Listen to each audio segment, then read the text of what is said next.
چند تحائف جمع کرائے. ان میں سے کچھ تحائف جو کہ قانون انہیں اجازت دیتا تھا کہ وہ ایک پیسہ اس میں سے جو مقرر تھا 20% کی جتنی کاسٹ ہے وہ جمع کرا کے اسے ریٹین کر سکتے تھے. عمران خان صاحب کا معاملہ یہ نہیں ہے. عمران خان صاحب نے ان تحائف کو ڈکلیئر نہیں کیا. ان میں سے بہت سے ایسے تحائف ہیں کہ جن کو ڈکلیئر کیے بغیر مارکیٹ میں بیچ دیا. پھر انہوں نے ان تحائف کی جو مالیت ہے وہ غلط بتائی. اور اس کا ایک ثبوت یہ ہے کہ آپ نے میڈیا میں بھی رپورٹ پڑھی ہوگی کہ ایک دورے میں جو عمران خان صاحب کے سٹاف کو تحائف ملے ان کی مالیت زیادہ تھی، جو عمران خان صاحب کو تحائف ملے ان کی مالیت کم تھی.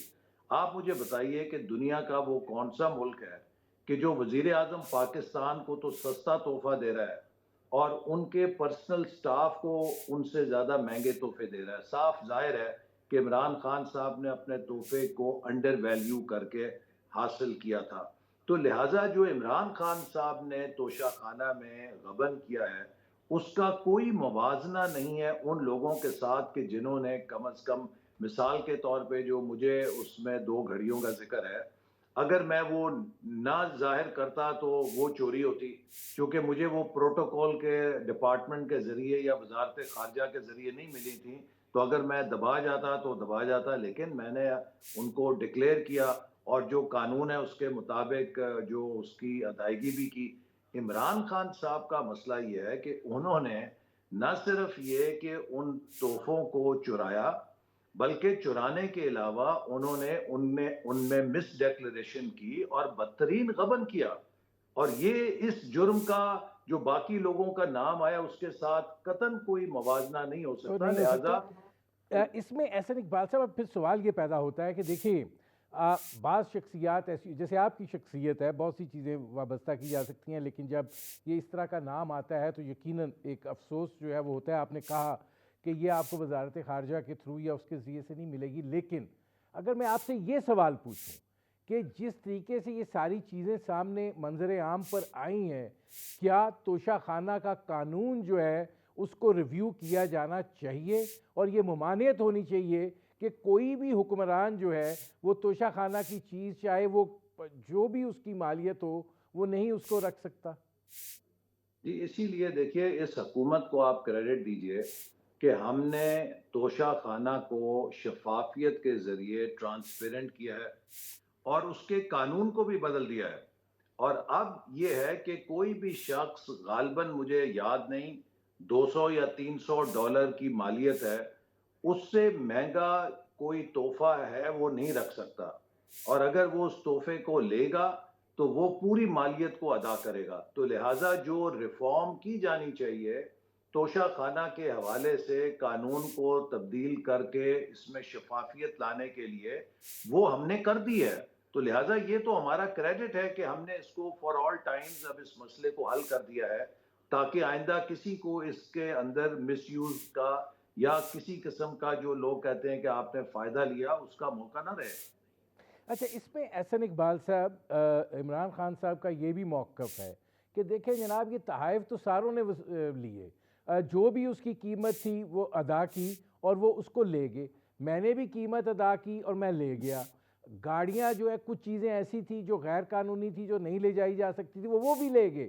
تو میرے اوپر تو یہ انہوں نے خام خواہ کا ریفرنس اور ایک غیر قانونی مقدمہ لا کے کھڑا کر دی ہے. نہیں، یہ دیکھیے بات جو ہے بہت فرق ہے. عمران خان صاحب سپن دے رہے ہیں. جیسے میں نے کہا کہ جن لوگوں کے نام آئے ہیں انہوں نے قانون کے مطابق ان تحائف کی جو قیمت ادا کرنی تھی اسے ادا کیا اور انہیں ریٹین کیا. عمران خان صاحب نے تحائف کو ڈکلیئر نہیں کیا، اور اگر ڈکلیئر کیا تو انڈر ویلیو ڈیکلریشن کی اور سستا لے کر ان کو بیچا، یا پھر پہلے مارکیٹ میں بیچا، بیچ کے پیسے کما کے کچھ پیسے توشہ خانہ میں جمع کرا دیے. لہٰذا وہ ایک ایسی آئٹم کو جو انہیں تحفے میں ملی تھی جب تک اسے توشہ خانہ سے ریگولرائز وہ نہ کراتے، اس کی منیمم اماؤنٹ پیمنٹ کر کے اسے اپنے نام ٹرانسفر نہ کرتے، وہ بیچ نہیں سکتے تھے.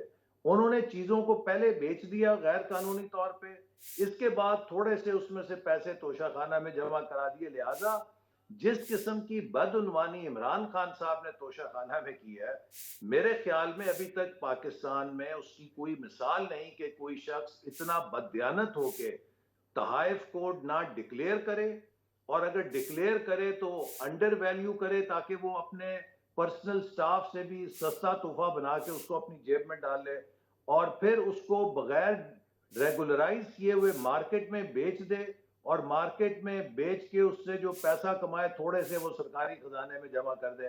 تو عمران خان صاحب نے جو حرکتیں فرمائی ہیں ان کا کسی اور کے ساتھ کوئی موازنہ یا مقابلہ نہیں ہے. اچھا، اب یہ فرمائیے گا کہ عمران خان صاحب جو ہیں آج ان کے 2 ناقابل ضمانت وارنٹ جو ہیں وہ ایشو ہیں. ایک تو بحال ہوا ہے بنیادی طور پہ، اور دوسرا جو ہے وہ ایشو ہوا ہے.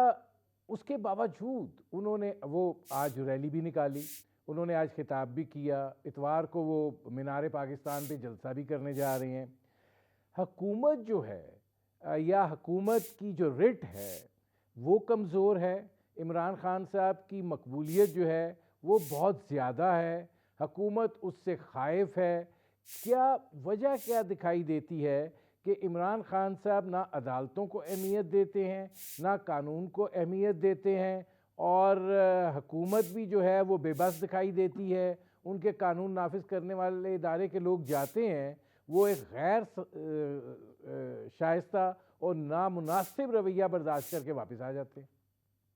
دیکھیے، یہ بڑا ایک المیہ ہے کہ وہ شخص جو پوری پاکستانی قوم کو مغربی جمہوریت کا درس دیتا تھا، جو رول آف لا کا 101 لیکچر پوری قوم کو سناتا تھا، وہ پاکستان کے نظام قانون سے فرار ہو کے زمان پارک کے اندر جو ہے چھپ کر بیٹھا ہوا ہے، اور وہ کسی بھی عدالت کے نوٹس کی پرواہ نہیں کر رہا، وہ کسی ادارے کے طلب کیے جانے پر نہیں جا رہا. جبکہ اس کے برخلاف جب نواز شریف صاحب وزیر اعظم تھے، اگر انہیں نیب نے طلب کیا وہ نیب میں پیش ہوئے.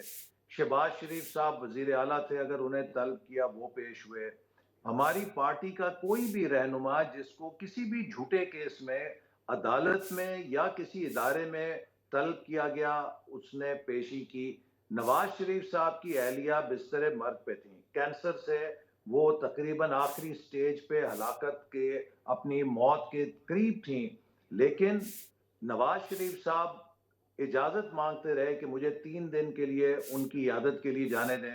کہا جاتا تھا کہ آپ ڈیلی نہیں احسن اقبال روزانہ صاحب دیکھیے، عدالت میں حاضری دیں گے، وہ دیتے رہے. نہیں احسن اقبال صاحب، یہ تو مجھے بریک لینا ہے. یہ تو آپ کی ایک بے بسی کا اظہار ہے نا. آپ حکومت ہیں، پھر کس چیز کی حکومت ہوئی؟ دیکھیے، یہ بے بسی میری نہیں ہے، یہ پاکستان کے نظام عدل کی بے بسی ہے کہ پاکستان کا نظام عدل کا اگر یہ حال ہو کہ سپریم کورٹ نے بلدیاتی اداروں کو پنجاب میں بحال کیا، 7 مہینے تک ندیم صاحب، عمران خان اور عثمان بزدار نے سپریم کورٹ کے اس فیصلے کو جوتیوں کے نیچے مسئلہ، اور سپریم کورٹ میں بلدیاتی اداروں کے نمائندے توہین عدالت کی درخواست لے کر جاتے تھے. سپریم کورٹ وہ درخواست لینے سے انکار کر دیتی تھی. میں اس میں ایک احسن اقبال صاحب سوال ہے، مجھے بریک لینا پڑ رہا ہے، میں واپس آتا ہوں، یہیں سے شروع کریں گے. ناظرین، وفاقی وزیر برائے منصوبہ بندی احسن اقبال سے ہماری گفتگو جاری ہے. وقت ہوا ہے مختصر سے ایک مشہور بریک کا، ملتے ہیں اس وقت کے بعد.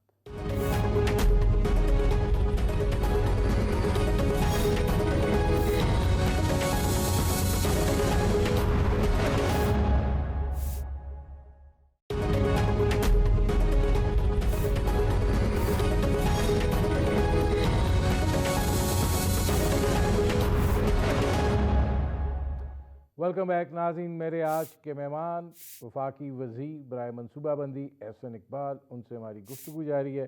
احسن اقبال صاحب، بریک پر جانے سے پہلے عمران صاحب کے حوالے سے میں حکومتی بے بسی کا ذکر کر رہا تھا، تو آپ کی گفتگو سے مجھے ایسے لگ رہا ہے کہ جیسے آپ یہ سمجھتے ہیں کہ خان صاحب کو جو ہے وہ عدالتی چھتری دستیاب ہے اور وہ جو بھی کر گزریں وہ قابل قبول بھی ہے، لیکن اس وقت تو 2 ناقابل ضمانت وارنٹ ہیں، وہ پورے شہر میں پھر رہے ہیں، اور قانون جو ہے وہ بیچارہ شرمندہ سا کہیں بیٹھا ہوا ہے. دیکھیے ندیم صاحب، یہ پاکستان کی سپریم کورٹ کے لیے لمحہ فکریہ ہے۔ میں آپ کو بریک سے پہلے کہہ رہا تھا کہ عمران خان نے سپریم کورٹ آف پاکستان کے چیف جسٹس جناب گلزار احمد صاحب کہ جنہوں نے وہ کراچی میں نیسلا ٹاور کے کون سا ٹاور تھا اس کو گرانے کے لیے تو جناب 24 گھنٹے وقف کر دیے کہ اس کی ایک ایک اینٹ گنتے تھے کہ وہ ٹاور گر رہا ہے کہ نہیں گر رہا۔ عمران خان کی انا کا ٹاور جو ہے اس کے آگے وہ بھی بے بس تھے۔ ان کے دیے گئے فیصلے کو 7 مہینے تک عمران خان نے تماشا بنایا، جوتی کی نوک کے اوپر رکھا۔ جسٹس گلزار احمد کو اور ان کے بینچ کو اتنی ہمت نہیں تھی کہ وہ عمران خان یا عثمان بزدار کو بلا کر یہ پوچھتے کہ آپ ہمارے فیصلوں پہ عمل درآمد کیوں نہیں کر رہے۔ جہاں سپریم کورٹ اتنی بے بس ہو جائے کہ شخص کے آگے، تو وہاں آپ ایک انتظامیہ سے یا ایک سرکاری افسر سے کیا توقع رکھتے ہیں کہ وہ کیا جھنڈا اٹھائے گا قانون کی حکمرانی کا؟ یہ تو عدالت کی توقیر کو عدالت نے قائم کرنا ہے۔ اور مجھے افسوس سے کہنا پڑتا ہے کہ ہم نے تو ماضی میں اگر کوئی بالواسطہ جملہ بھی کہا کہیں جس سے کہ کوئی توہین نہیں ہوتی تھی، تو ہمیں توہین عدالت کی شک لگ جاتی تھی، ہمیں طلبیاں ہو جاتی تھیں۔ میں نے 4 مہینے توہین عدالت کا کیس بھگتا ہے، ہمارے دانیال عزیز صاحب، طلال چودھری صاحب، نہال ہاشمی اور کون کون نااہل کر دیے گئے۔ اس سے سنگین جرائم عمران خان نے کیے ہیں، اس سے سنگین گالی گلوچ عدلیہ کے خلاف عمران خان نے کی ہے۔ عمران خان صاحب کا جب ذکر آتا ہے تو ان کو اس طرح ادب کے ساتھ سارا نظام قانون اور عدلیہ ان کے سامنے بے بس نظر آتی ہے۔ تو یہ تو میں سمجھتا ہوں کہ ہماری عدلیہ نے اس کے لیے خود کو دیکھنا ہے، خود اپنے آپ کو سوچنا ہے کہ وہ نظام قانون کو کیا ایک شخص کے لیے انہوں نے استثناء قرار دینا ہے، باقی 22 کروڑ لوگوں کے لیے اور قانون ہے۔ یہ لاڈلا کتنا کہ لاڈلا ہے عدلیہ کا؟ تو وہ اگر آپ دیکھیے نسلا ٹاور گر گیا نا، کیوں گرا؟ کہ ایک غیر بے قاعدہ ان ریگولر انہوں نے کہا جی تعمیر کی ہے۔ عمران خان نے بھی بنی گالا میں ارریگولر کنسٹرکشن کی تھی۔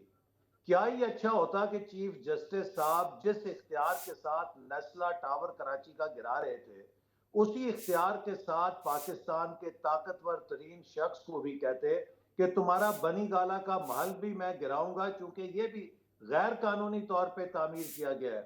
اسلام آباد کے اندر سینکڑوں مکان گرا دیے گئے کہ وہ ریگولرائزیشن ان کی نہیں ہوئی تھی، ان کی جو قانونی منظوری نہیں تھی۔ لیکن عمران خان کا جو محل ہے 300 کنال کا، اس کو سپریم کورٹ نے صرف نظر کیا اور اس نے 10-12 لاکھ کا جرمانہ دے کے اپنا قانون، اپنا مکان تو ریگولرائز کرا لیا۔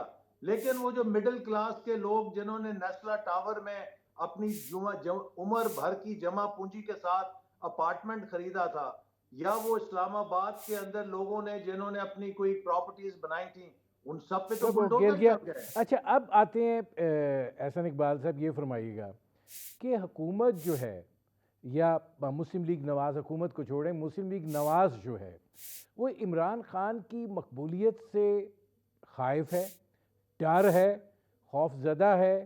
کیا وجہ ہے کہ آپ کا جو وزیر بولتا ہے وہ یہ بات کہتا ہے کہ جناب الیکشن نہیں ہو سکتے، کھانے کو 2 وقت کی روٹی نہیں ہے، الیکشن کے لیے پیسے کہاں سے لائیں؟ دہشت گردی کی صورتحال ایسی ہے کہ حالات کو کنٹرول کرنا جو ہے اس کے لیے پوری فورسز لگی ہوئی ہیں، آر اوز کا مسئلہ ہے۔ یہ سارے ایک طرح کے دکھائی ایسے دیتا ہے کہ جو 2 صوبوں کے انتخابات ہیں ان سے رائے فرار اختیار کرنے کی ایک کوشش دکھائی دیتی ہے۔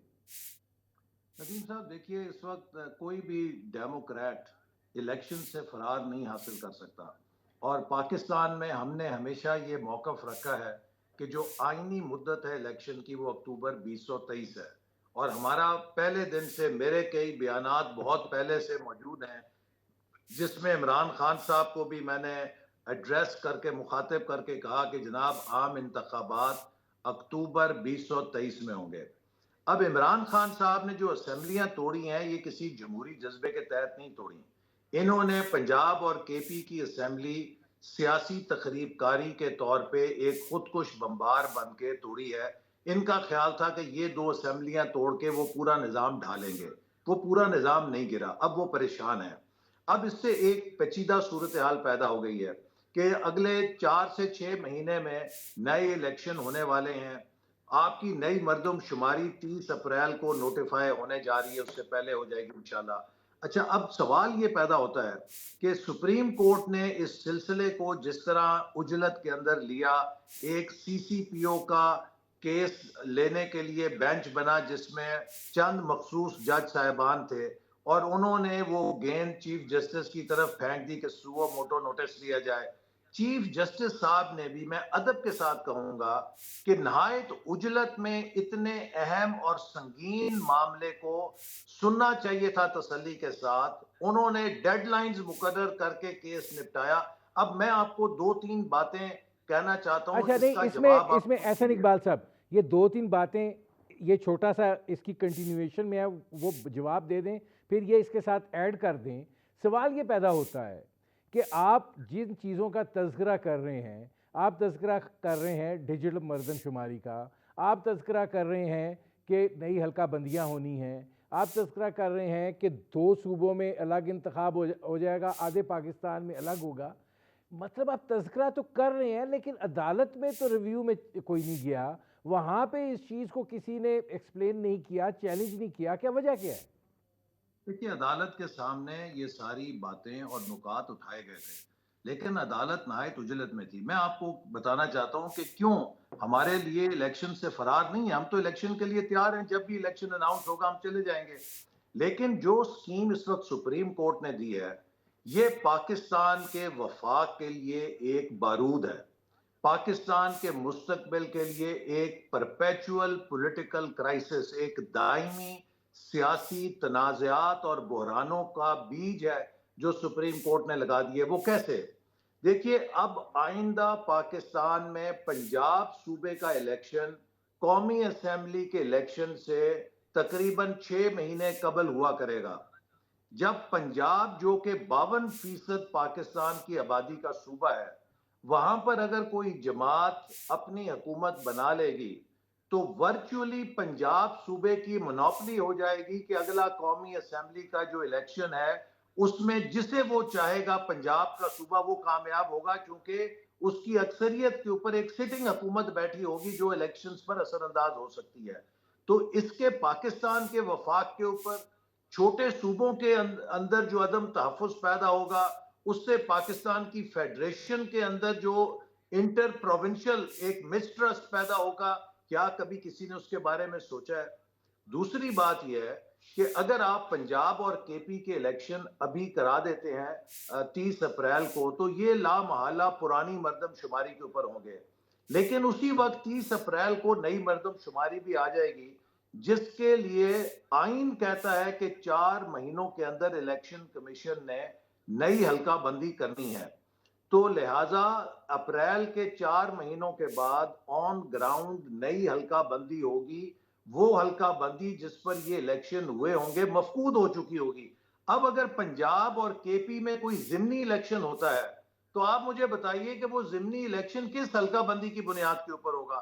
ہو سکتا ہے کہ ایک ضلع سے نشست کم ہو کے دوسرے ضلع میں چلی گئی ہے، ہو سکتا ہے کہ ایک نشست جو ہے وہ 2 صوبوں کے درمیان اب کامن ہو گئی ہے۔ نہیں احسن تو اقبال صاحب، ایسے آپ کی یہ باتیں سب بالکل ٹھیک ہیں، کیا آپ اگر اس وقت یہ عدالت کو نہیں آگاہ کر سکے، کوئی آپ کی مجبوری ہوگی، عجلت تھی، جو بھی تھا، اب آپ کوئی ریویو میں جانے کا ارادہ رکھتے ہیں یا دیکھیے، آپ سب؟ جی عدالت کو یہ سارے ایشوز جو ہیں، چاہے وہ سینسس کے تھے، چاہے وہ الیکشن کے سپلٹ ہونے کی وجہ سے جو اس کے مضمرات ہیں، یہ وہاں پر اٹھائے گئے، لیکن عدالت ان چیزوں کو شاید سننا نہیں چاہتی تھی۔ انہوں نے ایک عجلت کے اندر بس آنکھیں بند کر کے، میں تو کہوں گا گستاخی معاف، ایک فیصلہ دے دیا، یہ سوچے سمجھے بغیر کہ اس کے مضمرات کیا ہیں۔ میں آپ کو پھر کہہ رہا ہوں کہ پاکستان کی فیڈریشن کے لیے تباہ کن ہوگا کہ اگر 6 مہینے پہلے پنجاب میں جو پاکستان کا سب سے بڑا صوبہ ہے، جس میں 52% آبادی ہے، وہ اکیلا پاکستان میں اکثریت پیدا کر سکتا ہے، اگر پنجاب حکومت قومی اسمبلی کے انتخابات پہ اثر انداز ہوگی تو باقی چھوٹے صوبے تو فارغ ہو جائیں گے پاکستان میں حکومت سازی کے لیکن عمل اب سے۔ احسن اقبال صاحب معاملہ یہ ہے کہ آپ کی یہ توجیہات جو ہیں، آپ کہہ رہے ہیں کہ سپریم کورٹ کو دیں، انہوں نے آنکھیں بند کر کے فیصلہ دے دیا، تو اس کا مطلب یہ ہے کہ الیکشن تو ہوں گے، اور الیکشن ہوں گے تو پھر عمران خان بھی ہوگا، تو یہ جو اب صورتحال بیچ میں سے نکل کے آتی ہے، یہ تاثر ابھر کر آتا ہے کہ الیکشن جو ہیں وہ شاید یہ دو صوبوں کے نہ ہو پائیں۔ آپ کو کوئی آئینی راستہ دکھائی دیتا ہے ان کے مؤخر یا تاخیر میں لے جانے کا؟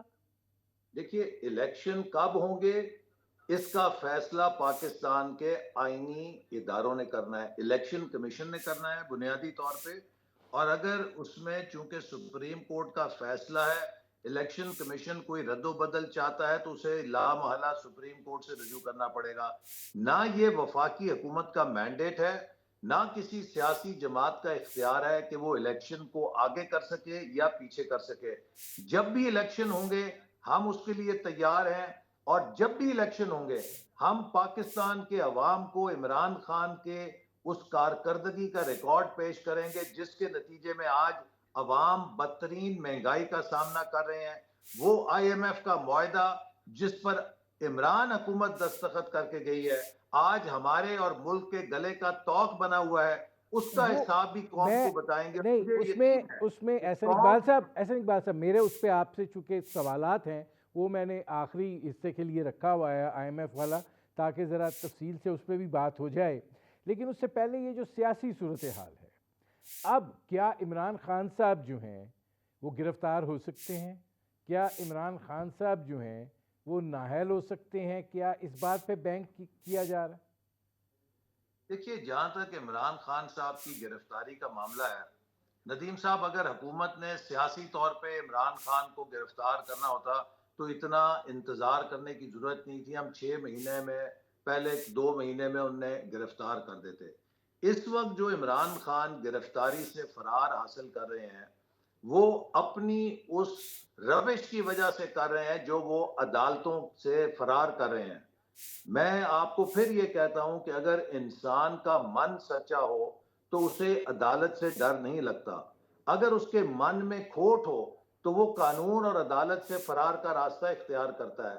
میرا آپریشن ہوا تھا بازو کا جس میں گولی لگی تھی، اس میں سے سٹیل نکالنے کے لیے 19 دسمبر 2019 کو، اس کے 3 دن بعد مجھے نیب نے طلب کر لیا۔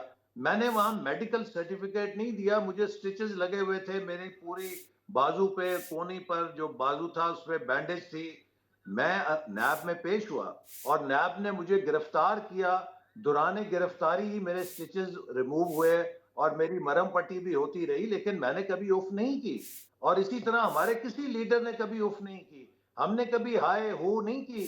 لیکن سوال یہ ہے کہ عمران خان صاحب آج جس خوف میں مبتلا ہیں وہ ان کے اپنے اندر کا خوف ہے، انہیں پتا ہے کہ وہ قانون کی گرفت میں آئیں گے تو بچ نہیں پائیں گے، جو ان کے رانگ ڈوئنگز ہیں اس کے لیے ان کو قانون کے سامنے گرفتار بھی ہونا پڑے گا، سزا بھی انہیں سننی پڑے گی، پڑے گی۔ اس لیے وہ فرار کا راستہ حاصل کر رہے ہیں۔ اچھا ناظرین، وفاقی وزیر برائے منصوبہ بندی احسن اقبال سے ہماری گفتگو جاری ہے، ایک بریک کا وقت ہوا ہے، جب بریک سے واپس آئیں گے تو مہنگائی اور آئی ایم ایف کے ساتھ صورتحال، اس پر احسن اقبال صاحب سے بات کریں گے۔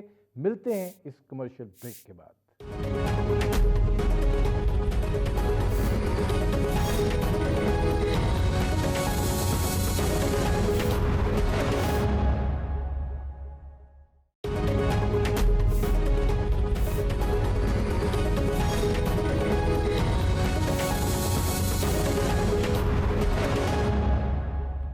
ویلکم بیک ناظرین، آئی ایم ایف کے ساتھ معاہدہ بھی حکومت وقت کے لیے گلے کی ہڈی بن گیا ہے، اور مسائل ہیں کہ ختم ہونے پر نہیں آ رہے، اور آئی ایم ایف جو ہے وہ راضی ہو کے نہیں دے رہا۔ احسن اقبال صاحب وفاقی وزیر برائے منصوبہ بندی ہمارے ساتھ ہیں، ان سے بات کرتے ہیں۔ احسن اقبال صاحب یہ فرمائیے گا کہ آئی ایم ایف چاہتا کیا ہے؟ مطلب کیا جتنا کچھ کر دیا ہے، یعنی کبھی اس طرح نوعیت کی صورتحال نہیں ہوئی کہ ہمارا شرح سود 20%، یعنی ہمارا شرح سود جس کا کوئی تعلق واسطہ نہیں ہے انفلیشن ریٹ سے، افراط زر کی شرح 42%، مہنگائی نے لوگوں کا ناطقہ بند کر کے رکھ دیا ہے،